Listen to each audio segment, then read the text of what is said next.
नमस्कार दोस्तों, ज्योतिष, हस्तरेखा एवं वास्तु विशेषज्ञ आचार्य पंडित गिरीश बारोलिया के चैनल में आपका स्वागत है। कृपया हमें अपना स्नेह व सहयोग प्रदान करें। हमारे चैनल को सब्सक्राइब करें और बेल आइकॉन को प्रेस करें। साथ ही अपने आत्मीय जनों के साथ इसे अधिक से अधिक शेयर करें। आपका जीवन मंगलमय हो। लाइक करें, शेयर करें।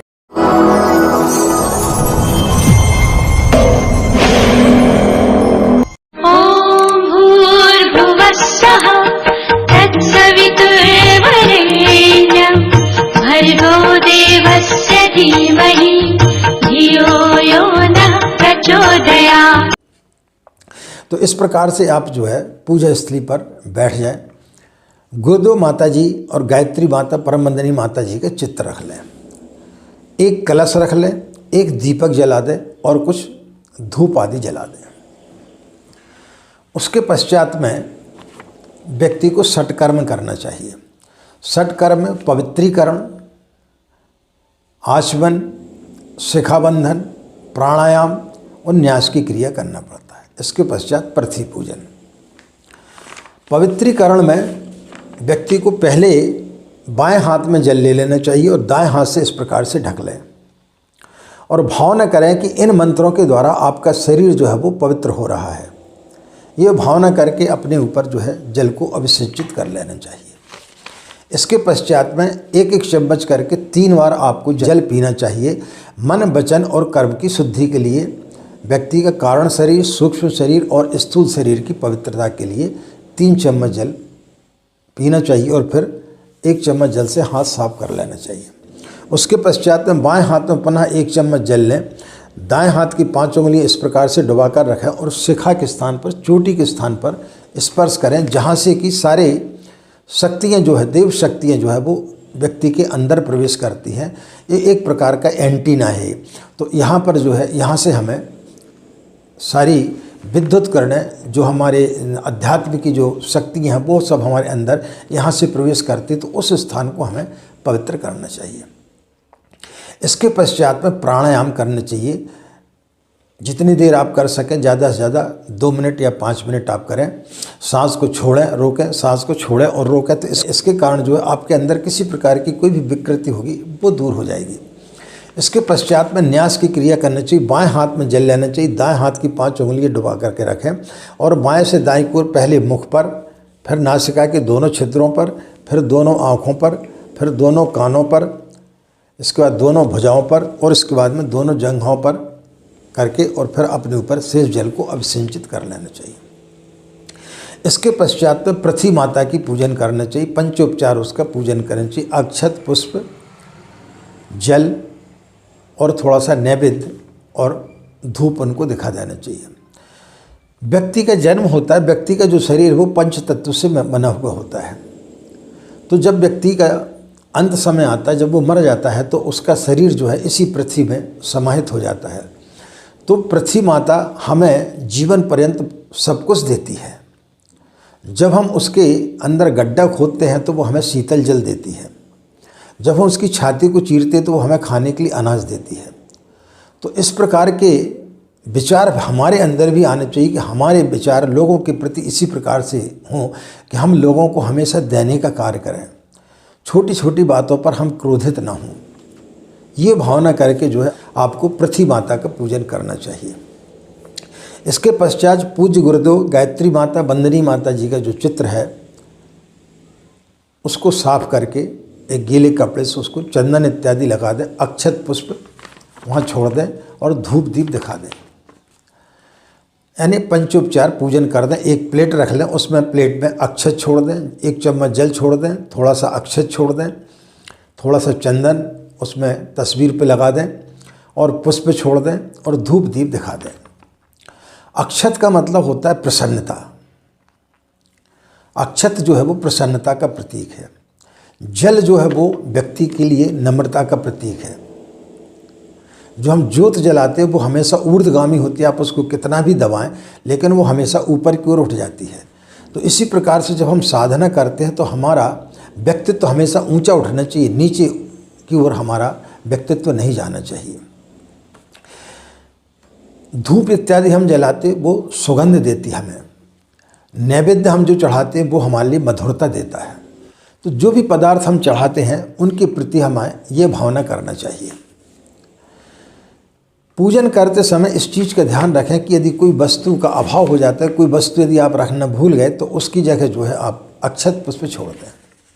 किसी प्रकार का मन में कोई संदेह नहीं करना चाहिए कि ये वस्तु हम छोड़ना भूल गए। भगवान भाव का भूखा होता है, भगवान पदार्थ का भूखा नहीं होता। आपकी भावना होनी चाहिए, जितनी अच्छी भावना होगी उतनी ज़्यादा आपकी साधना सफल होगी।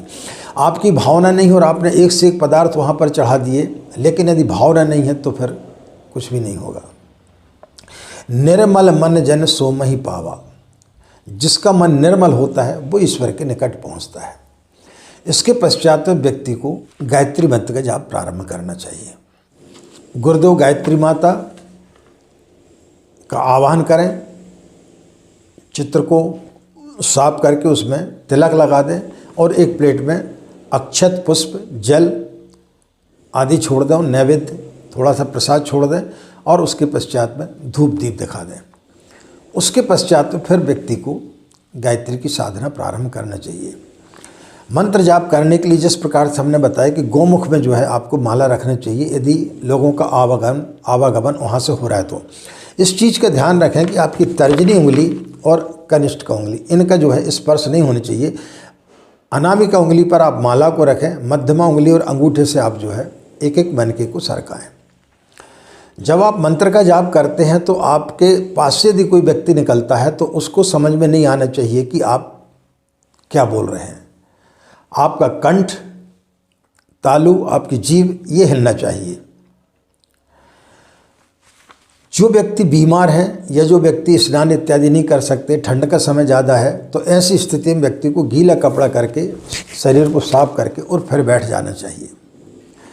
मानसिक जाप आप कभी भी किसी भी स्थिति में कर सकते हैं। मानसिक जाप में व्यक्ति का ओंठ, कंठ इत्यादि नहीं हिलना चाहिए, मन ही मन जो है मंत्र चलना चाहिए। तो मानसिक जाप जो व्यक्ति करता है वो कभी भी किसी भी परिस्थिति में कर सकता है। लेकिन जब हम पूजा करते हैं तब हमारा जो जाप है माला से जो हम करते हैं वह जो है बुदबुदा करके करनी चाहिए। आपके ओंठ हिलना चाहिए, आपका जीव जो है वो तालू पर उसका टकराना चाहिए और आपके कंठ से आवाज़ निकलनी चाहिए। लेकिन आवाज़ इतनी धीमी हो कि बाजू से कोई व्यक्ति निकल जाए लेकिन उसको सुनाई नहीं पड़ना चाहिए।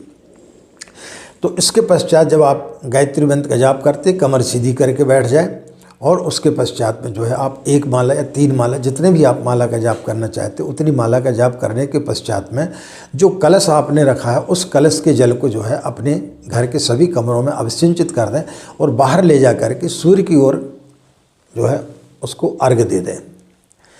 ऐसी जगह पर अर्घ दें, या तो किसी गमले में या तुलसी के पौधे पर या ऐसी जगह पर आप जो है जल को छोड़ें कि वो जल जो है निकलने के बाद में किसी नाली इत्यादि में ना जाए, नाली के पास जाते जाते वो सूख जाए। ऐसे स्थान पर आप दें और किसी का वहाँ से चलना फिरना ना हो ताकि किसी के पैर उस पर ना पड़े। इस चीज़ का आपको सूर्य अर्घ देते समय ध्यान रखना चाहिए। उसके पश्चात आकर के पूजा स्थली पर बैठ जाए और फिर उसके पश्चात उनका विसर्जन कर दें। और विसर्जन करने के पश्चात में अपनी सामग्री को यथास्थान साफ करके रख दें और जिन सामग्रियों का उपयोग दोबारा नहीं होना उन सामग्रियों को झाड़ू से साफ ना करें। उन सामग्रियों को किसी कपड़े से साफ करके किसी पात्र में एकत्र करके आपके गमले में कि मिट्टी में डाल दें या किसी झाड़ के नीचे डाल दें या किसी बहते हुए जल में प्रवाहित कर दें। लेकिन ऐसा ना हो कि आपकी पूजा के पश्चात में अक्षत पुष्प आदि इधर उधर पड़े हुए हैं और लोगों के उसके ऊपर पैर पड़ रहे हैं। तो इसका ध्यान आपको रखना चाहिए, उनके ऊपर पैर इत्यादि किसी के नहीं पड़ना चाहिए। तो इस चीज़ का ध्यान रखना चाहिए कि जो चीज़ पूजा के पश्चात में उपयोग में नहीं आती है दूसरे दिन उसको साफ करके किसी जगह उसको छोड़ देना चाहिए ताकि किसी के पैर इत्यादि ना लगें। इन सब चीज़ों का ध्यान रख के पूजा स्थली को साफ करके आप बैठ जाएं और फिर कुछ समय के लिए आप स्वाध्याय करें। हो सके तो आप मौन रहें और पूजा करते समय भगवान के समीप बैठें। और जब आप गायत्री मंत्र का जाप करते हैं तो उगते हुए सूर्य का ध्यान करें, माँ गायत्री का ध्यान करें और ध्यान करें कि प्रकाश पुंज जो है आपके शरीर के अंदर प्रवेश कर रहा है। तो इस प्रकार से जो व्यक्ति दैनिक साधना गायत्री की करता है निश्चित रूप से उसको गायत्री मंत्र से अनेक प्रकार की सिद्धियां प्राप्त होती है। गायत्री मंत्र उसको फलित होता है। व्यक्ति के अंदर के सारे कसाय कलमश जो है वो दूर हो जाते हैं और व्यक्ति का व्यक्तित्व एक नया रूप ले लेता है और व्यक्ति जो है मानव से महामानव बन जाता है। तो इस प्रकार की दैनिक साधना व्यक्ति को करनी चाहिए। यदि आपको मंत्र आते हैं तो जो हमने षट कर्म बताए उनका मंत्र का जाप करें, मंत्र बोलते हुए उस कर्मकांड को करें। और यदि आपको मंत्र नहीं आते हैं तो वहाँ पर गायत्री मंत्र बोलते हुए भी आप जो है वो षट कर्म आप कर सकते हैं, या फिर भावना करके भी आप कर सकते हैं। सिर्फ आपकी भावना होनी चाहिए। ईश्वर जो है भाव का भूखा होता है। तो फिर जो है आप विसर्जन करें, भगवान को प्रणाम करें और अपनी पूजा स्थली को साफ करके आप उठ जाएं। इस प्रकार से आपको नित्य गायत्री की साधना करनी चाहिए। आशा मित्रों, यह जानकारी निश्चित रूप से आपको लाभकारी होगी। इन्हीं कामनाओं के साथ में कि आपकी गायत्री की साधना सफल हो, आप लोग खुश रहें, मस्त रहें। पूज्य गुरुदेव परम वंदनीय माता जी गायत्री माता का शुभ संरक्षण आप सभी को हमेशा प्राप्त होता रहे। आप सभी के अंदर बैठे परमात्मा को हमारा प्रणाम। हमें आज्ञा दें। नमस्कार। ओम शांति।